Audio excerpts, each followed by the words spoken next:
انتہائی قابل احترام بزرگوں، عزیز نوجوان ساتھیوں، معززات و مکرمات، اسلامی ماں اور بہنوں، ہر قسم کی حمد و ثنا، تعریف و تمجید، کبریائی، بڑائی، رفعت و عظمت اللہ رب العزت کے لیے جو پوری کائنات کا خالق و مالک ہے۔ بے شمار لا تعداد بے حد و حساب درود و سلام پیغمبر آخر الزماں، محسن انسانیت، محسن کائنات، جناب محمد الرسول اللہ صلی اللہ علیہ وسلم کی ذات اقدس پر آج ذوالحجہ کے آخری عشرے کے آخری ایام گزر رہے ہیں۔ آج 25 تاریخ ہے اور اگلے جمعۃ المبارک سے پہلے ہی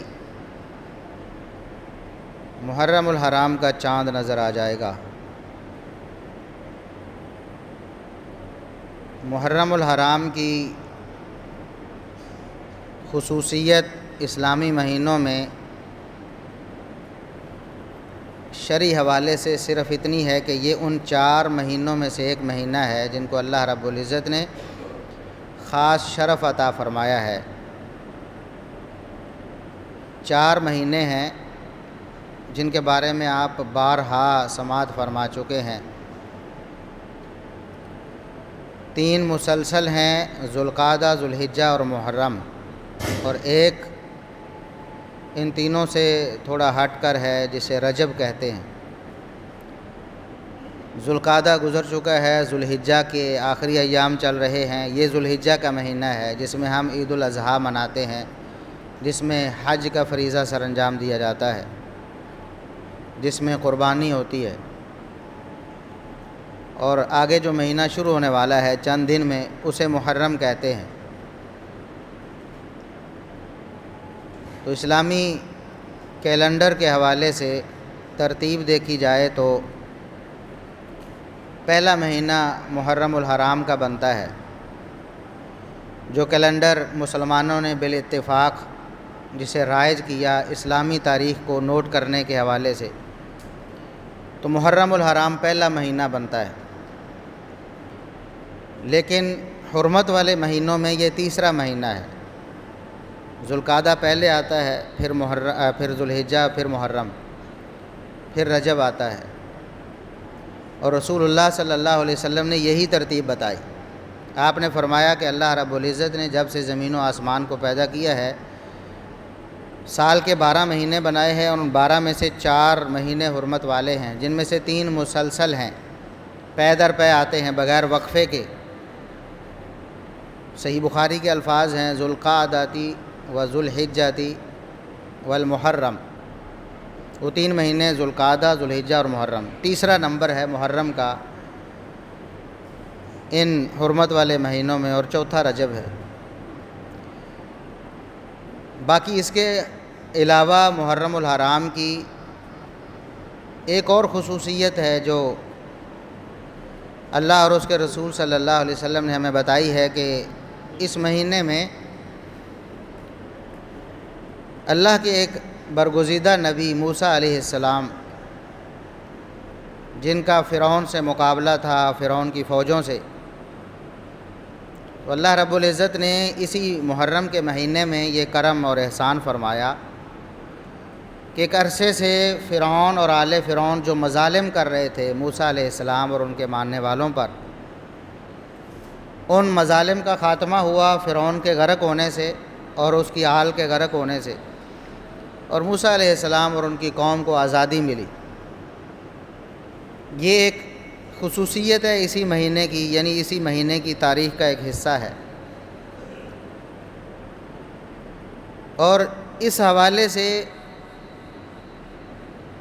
اس معاملے کو نہ صرف نمایاں کیا گیا ہمارے دین، ہمارے مذہب اسلام میں، بلکہ موسیٰ علیہ السلام اور ان کی قوم مسلمانوں کو، اس دور کے جو مسلمان تھے، اللہ اور اس کے نبی موسیٰ علیہ السلام کو ماننے والے تھے، ان کو ملنے والی اس خوشی، اس آزادی کو باقاعدہ طور پر سیلیبریٹ کیا گیا۔ اور اس کا طریقہ کیا تھا؟ ایک تو ہم مناتے ہیں 14 اگست آئے گی تو ہم منائیں گے، پٹاخے، چھرلیاں، جھنڈیاں، کمکمیں، روشنیاں،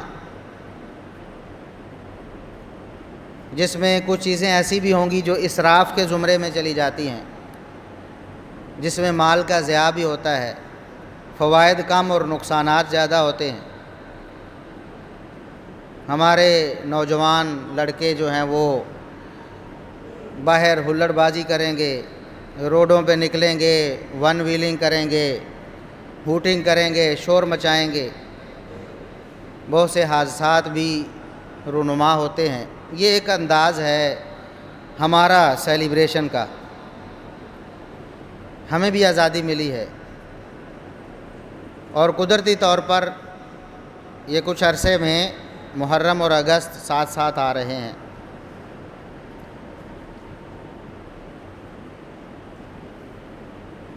قریب قریب آ رہے ہیں۔ پچھلی دفعہ بھی محرم میں ہی اگست آیا تھا۔ تو ہم دیکھتے ہیں کہ ایک موسیٰ علیہ السلام کو ملنے والی آزادی اور ان کی قوم کو ملنے والی آزادی اور ان کے منانے کا طریقہ، اور ایک ہے ہمیں ملنے والی آزادی اور ہمارا منانے کا طریقہ۔ تو موسیٰ علیہ السلام کو جب آزادی ملی فرعون اور آل فرعون سے، یہ اسی محرم الحرام کی تاریخ کا حصہ ہے، اور یہ ایسا حصہ ہے کہ جس کو شریعت نے محرم الحرام کے ساتھ لازم ملزوم کر دیا ہے، کہ رسول اللہ صلی اللہ علیہ وسلم نے فرمایا کہ موسیٰ علیہ السلام اور ان کی قوم کو جب آزادی ملی تو فصام موسیٰ شکرا للہ، موسیٰ علیہ السلام نے اللہ رب العزت کی دی ہوئی اس نعمت پر شکرانہ کس طرح ادا کیا؟ شکرانے کے طور پر روزہ رکھا، کہ اللہ نے نعمت دی ہے، ہمیں خوشی دی ہے، تو میں اللہ رب العزت کے لیے روزہ رکھ کے اس کو خوش کروں، اس کا شکریہ ادا کروں کہ تو نے اتنی بڑی نعمت عطا فرمائی۔ اور آپ کو پتہ ہے فرعون اور آل فرعون کے جو مظالم تھے، وہ اس دنیا کی تاریخ، انسانی تاریخ کے بدترین مظالم۔ قرآن کریم نے بھی ان کا نقشہ کھینچا ہے، ایسے بدترین مظالم کہ اللہ اور اس کے رسول نبی موسیٰ علیہ السلام کو ماننے والوں کی نسل کشی تک کی گئی۔ ان کے پیدا ہونے والے بچوں کو مار دیا جاتا اور پیدا ہونے والی بچیوں کو، لڑکیوں کو زندہ رکھا جاتا، تاکہ صدیوں تک غلامی کا یہ سلسلہ چلتا رہے۔ اگر مرد بھی پیدا ہوتے رہے، پھر نوجوان نسل زیادہ ہوئی تو کہیں آزادی حاصل کرنے کے لیے کوئی جد و جہد اور تگ و دو نہ کرے، کسی بھی صورت یہ ہمارے مقابلے میں نہ آ سکے۔ اس کے علاوہ بھی اور بھی بدترین مظالم موسیٰ علیہ السلام اور ان کی قوم پر ڈھائے جاتے تھے، تو اللہ رب العزت نے انہیں آزادی دی۔ ہمیں بھی آزادی ملی ہے، یقیناً بہت ساری پریشانیاں، تکلیفیں اور مصیبتیں تھیں جو اس آزادی کی وجہ سے اللہ رب العزت نے ہم سے دور فرمائیں، لیکن اس دور کو یاد کریں، موسیٰ علیہ السلام اور ان کی قوم پر ہونے والے جو مظالم ہیں، بہت بڑے مظالم تھے۔ اللہ رب العزت نے خوشی دی، اور ان کی یہ خوشی ہماری خوشی سے بہت بڑی تھی۔ تو انہوں نے اللہ رب العزت کو راضی کرنے کے لیے، اللہ کی نعمت کا شکر ادا کرنے کے لیے، آزادی کی نعمت پر جو خوشی منانے کا طریقہ اپنایا وہ اللہ کے لیے روزہ رکھنا تھا۔ نبی کریم صلی اللہ علیہ وسلم جب مدینہ میں تشریف لائے تو یہودی روزہ رکھتے تھے 10 محرم الحرام کا، 10 محرم، یوم عاشورہ جسے کہتے ہیں۔ عاشورہ کی وجہ تسمیہ بھی ہے، یعنی عاشورہ اس لیے کہتے ہیں، عشرن سے ہے، 10، عشر 10 کو کہتے ہیں نا عربی میں، عشر 10 کو کہتے ہیں، عاشورہ 10واں دن۔ تو محرم الحرام کا 10واں دن، 10 تاریخ جب آئی تو یہودی روزہ رکھ رہے تھے۔ آپ صلی اللہ علیہ وسلم نے پوچھا کہ یہ کیوں روزہ رکھتے ہیں؟ بتایا گیا کہ ان یہودیوں کے بقول موسیٰ علیہ السلام کو 10 محرم الحرام کو آزادی ملی تھی، خوشی ملی تھی، نعمت ملی تھی، تو موسیٰ علیہ السلام اس نعمت کے شکرانے کے طور پر روزہ رکھا انہوں نے۔ تو ہم چونکہ یہودی موسیٰ علیہ السلام کے ماننے والے ہیں، لہٰذا ہم بھی روزہ رکھتے ہیں۔ اب اگر یہودی اتنی بات کہتے تو یہ اتنی قابل اعتبار نہ ہوتی کہ انہوں نے اپنی تاریخ کو، اپنے دین کو مسخ کر دیا تھا۔ تو رسول اللہ صلی اللہ علیہ وسلم نے بذریعہ وحی اس بات کی تصدیق فرمائی کہ واقعی 10 محرم الحرام کو یہ واقعہ رونما ہوا کہ موسیٰ علیہ السلام اور ان کی قوم کو آزادی ملی۔ یہ مہر لگے اس بات کر کے واقعی 10 محرم الحرام وہ دن ہے جس دن موسیٰ علیہ السلام کو یہ خوشی ملی اور ان کی قوم کو ملی۔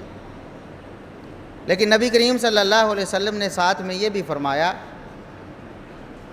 کہ یہ لوگ موسیٰ علیہ السلام کا نام لیتے ہیں، صرف نام لیتے ہیں، ان کے نام پر مذہب بنایا انہوں نے، جس طرح ہمارے ہاں بعض لوگوں نے اہل بیت کے نام پہ ایک مذہب بنایا ہے۔ یہودیوں نے موسیٰ علیہ السلام کے نام پہ مذہب بنایا تھا، عیسائیوں نے عیسیٰ علیہ السلام کے نام پہ مذہب بنایا تھا، اور آج بھی اسی مذہب کے وہ دعوے دار ہیں۔ لیکن سوچنے کی بات، غور کا مقام یہ ہے کہ نام رکھ لینے سے یا کسی کے نام پہ مذہب بنا لینے سے یہ ثابت نہیں ہو جاتا کہ یہ لوگ واقعی اس شخصیت کی تعلیمات پر بھی عمل پیرا ہے یا واقعی ان سے زیادہ محبت کرنے والے۔ محمد الرسول اللہ صلی اللہ علیہ وسلم نے فرمایا کہ نام تو انہوں نے موسیٰ علیہ السلام کا اپنا لیا، مذہب انہوں نے موسیٰ علیہ السلام کے نام پہ بنا لیا، لیکن نحن احق بموسیٰ، ہم موسیٰ علیہ السلام سے زیادہ محبت بھی کرنے والے ہیں، زیادہ تعلق بھی رکھنے والے ہیں، اور ان کی خوشی کے میں شریک ہونے کے زیادہ لائق اور مستحق بھی ہیں۔ لہٰذا میں محمد الرسول اللہ صلی اللہ علیہ وسلم، میں 10 محرم کو روزہ رکھوں گا،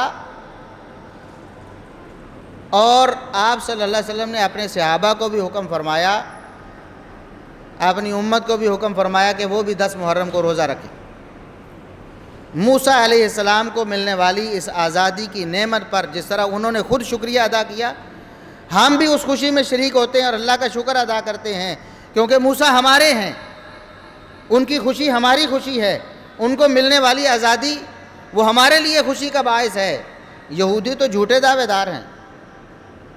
تو نبی کریم صلی اللہ علیہ وسلم نے خود بھی روزہ رکھا اور صحابہ کرام کو روزہ رکھنے کی تلقین فرمائی اور حکم فرمایا، اور یہ روزہ فرض رہا اس وقت تک جب تک روزے رمضان المبارک کے فرض نہیں ہو گئے۔ تو راجح قول کے مطابق 3 ہجری میں رمضان المبارک کے روزے فرض ہوئے۔ تو آپ صلی اللہ علیہ وسلم تشریف لائے تو 3 سال تک یہ یوم عاشورہ کا روزہ فرض رہا مسلمانوں پر، یعنی کہ موسیٰ علیہ السلام کی آزادی کی نعمت پر شکرانہ ادا کرنا، روزہ رکھنا مسلمانوں پر فرض رہا۔ اور اس کے بعد نبی کریم صلی اللہ علیہ وسلم نے فرمایا، چونکہ اللہ رب العزت نے الگ سے پورے مہینے کے روزے فرض کر دیے ہیں رمضان المبارک کے، لہٰذا اب یہ روزہ اختیاری ہو گیا ہے، اب بھی آپ موسیٰ علیہ السلام کی آزادی کی نعمت پر شکرانے کا روزہ رکھ سکتے ہیں، بلکہ رکھیں گے تو اللہ رب العزت آپ کے 1 سال کے گناہوں کو معاف فرما دے۔ 1 سال کے گناہ اللہ رب العزت آپ کے اس لیے معاف فرمائیں گے کہ محرم الحرام میں یہ ایک واقعہ جو اللہ کے رسول صلی اللہ علیہ وسلم نے جس پر مہر لگائی کہ 10 محرم کو رونما ہوا تھا۔ تو نبی کریم صلی اللہ علیہ وسلم بھی روزہ رکھتے رہے ساری زندگی۔ رمضان مبارک کے روزے فرض بھی ہوئے، لیکن آپ نے 10 محرم کا روزہ نہیں چھوڑا۔ اور یہ روزہ کس وجہ سے رکھا؟